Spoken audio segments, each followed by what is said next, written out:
मुल्क ते ईंदड़ 5 सालनि लाइ हुक्मरानी केरु कंदो, सूबनि में कंहिंजी हुकूमत ठहंदी। सुभाणे थींदड़ आम चूंडुनि लाइ समूरी तयारी मुकमिल। पोलिंग सुबुह जो 8 वॻे खां शाम 5 वॻे ताईं बिना कंहिं वक़्फे जे जारी रहंदी। पोलिंग स्टेशन्स ते सामान पहुचाइण जो सिलसिलो जारी। सिक्योरिटी लाइ पुलिस ऐं रेंजर्स जा अलकार मुक़रर। पाक फौज बि स्टैंड बाय। 12 करोड़ 85,85,760 वोटर्स क़ौमी ऐं सूबाई असेंबली जे 855 तखनि ते उम्मीदवारनि जी चूंड मुहिम हलाईंदा ऐं कंदा। मुल्की तारीख़ में पहिरियों भेरो सभ खां वधीक 17,816 उम्मीदवार मैदान में लथल। सिंध में क़ौमी जे 61 ऐं सूबाई असेंबली जे 130 तखनि ते वोटिंग थींदी। पंजाब में क़ौमी जे 141 ऐं 297 सूबाई तखनि ते वोट कास्ट थींदा। केपी में क़ौमी असेंबली जे 45 ऐं सूबाई असेंबली जे 115 सीटुनि ते चूंड थींदी। बलूचिस्तान में 16 क़ौमी ऐं सूबाई असेंबली जे 51 सीटुनि ते मुक़ाबिलो थींदो।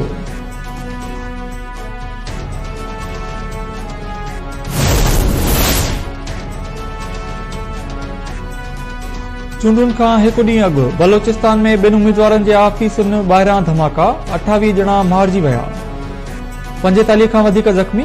पश्चिम में आज़ाद उम्मीदवार जी आफिस ॿाहिरां धमाके जे नतीजे में 14 ॼणा मारिजी विया, 30 ज़ख़्मी थी पिया। क्लास फ्लाई में JUI जी आफिस ॿाहिरां धमाके में 14 ॼणा जुल जो शिकार, 15 ॼणा ज़ख़्मी थी पिया। बलूचिस्तान हुकूमत पारां 3 ॾींहं सोग जो ऐलान। सदर निगरान वज़ीर आज़म अनवरुल्लाह काकड़, बिलावल भुट्टो ज़रदारी ऐं ॿियनि पारां धमाकनि जी मज़मत। अनवरुल्लाह काकड़ चयो आहे त पुरअमन चूंडुनि लाइ पुरज़म आहिनि।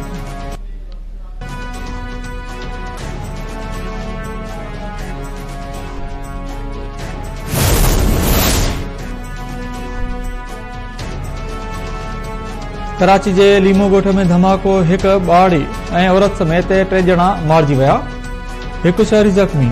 DIG ओभर अज़फर मैसर जो चवणु आहे त मुबीना टाउन थाणे जे हद में दहशतगर्द जे हथनि में बम फाटो, जंहिं जे नतीजे में दहशतगर्द मारिजी वियो। धमाके में 1 ॿारड़े ऐं 1 औरत बि दम ॾिनो। लॻे थो त मारिजी वियल दहशतगर्द मनसूबाबंदी तहत को दहशतगर्दी जो वाक़ियो करण वञी रहियो हो। निगरान वॾे वज़ीर जस्टिस रिटायर्ड मक़बूल बाक़िर धमाके जी मज़मत कंदे IG सिंध खां रिपोर्ट तलब करे वरिती।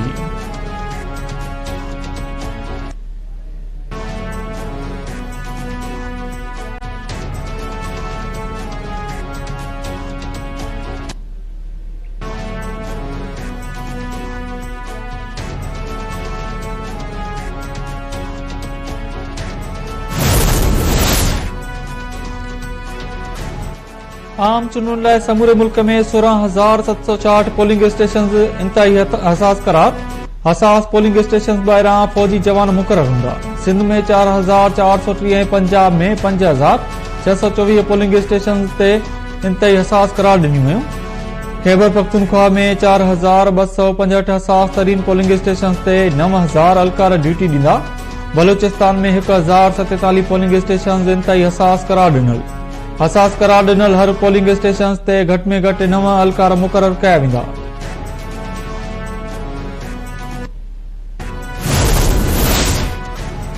Chief election commissioner Sikandar Sultan Raja जो चइनी सूबनि जे चीफ सेक्रेटरीज़ ऐं IGs सां फोन ते राब्तो।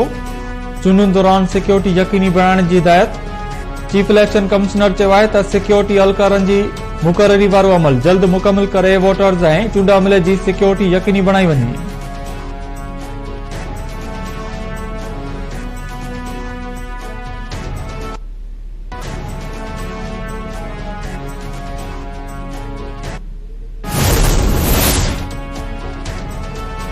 ठट्टो, खेरपुर, उमरकोट ऐं दादू समेत मुख़्तलिफ़ ज़िलनि जे ॾोहरनि इलाइक़नि में मुक़रर कयल पोलिंग अमलो ऐं सामान न पतो।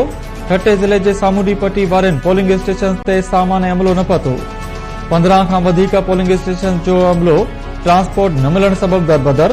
खेरपुर ऐं दादू में बि साॻी सूरताल। खेरपुर जे फैज़गंज, नारो ऐं ठहरी मीरवा तालुक़नि में अञा ताईं सामान ऐं अमलो न पहुची सघियो। केतिरनि ई पोलिंग स्टेशन ते पतल अमले खे पीअण जो पाणी ऐं वॉशरूम जी सहूलियत न मिलण जूं शिकायतूं। नारो तालुक़े जे 52 पोलिंग स्टेशन मां सिर्फ़ हिन वक़्त ताईं 10 पोलिंग स्टेशन जो अमलो ऐं सामान न पतो।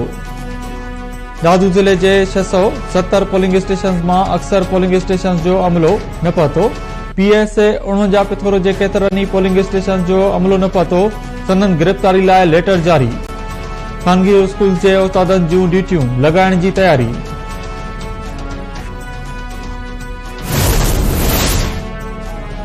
पीपल्स पार्टी चेयरमैन बिलावल भुट्टो ज़रदारी क़ौमी असेंबली जे 3 तकनि ते मैदान में लथल। लाड़कानी जे क़ौमी तक NA 194 ते बिलावल भुट्टो ज़रदारी ऐं JUI जो राशिद महमूद सुमरो आमो साम्हूं। NA 127 लाहौर ते PP चेयरमैन बिलावल भुट्टो ज़रदारी ऐं मुस्लिम लीग नून जे अतातारड़ विच में वॾो दंगल थींदो। अॻूणो वज़ीर आज़म नवाज़ शरीफ ॿीहर क़ौमी असेंबली में पहुचण लाइ लाहौर मां उम्मीदवार। संदसि मुक़ाबलो PTI जे हिमायती उम्मीदवार यास्मीन राशिद सां थींदो। NA 207 शहीद बेनज़ीराबाद ते अॻूणे सदर आसिफ अली ज़रदारी सां आज़ाद उम्मीदवार सरदार शेर मोहम्मद रिंद मौड वटकाईंदो। NA 44 डेरा इस्माइल खान ते JUI सरबराह मौलाना फज़ल रहमान आज़ाद उम्मीदवार अली अमीन गंडापुर ऐं PP उम्मीदवार फैसल करीम कुंडी में मुक़ाबलो। लाहौर जे क़ौमी तक NA 123 ते मुस्लिम लीग नून जे सदर शहबाज शरीफ ऐं जमायत इस्लामी जे लियाकत बलोच विच में मुक़ाबलो थींदो। मुस्लिम लीग नून जे नायब सदर मरियम नवाज़ NA 119 तां चूंडुनि में हिस्सो वठी रही आहे। आज़ाद उम्मीदवार शहजाद फारूक ऐं TLP जो मोहम्मद ज़हीर संदसि ख़िलाफ़ उम्मीदवार आहिनि। इस्तेकाम पार्टी जो सरबराह जहांगीर तरीन ऐं PTI जो हिमायती उम्मीदवार मलिक मोहम्मद आमिर डोगर आमो साम्हूं।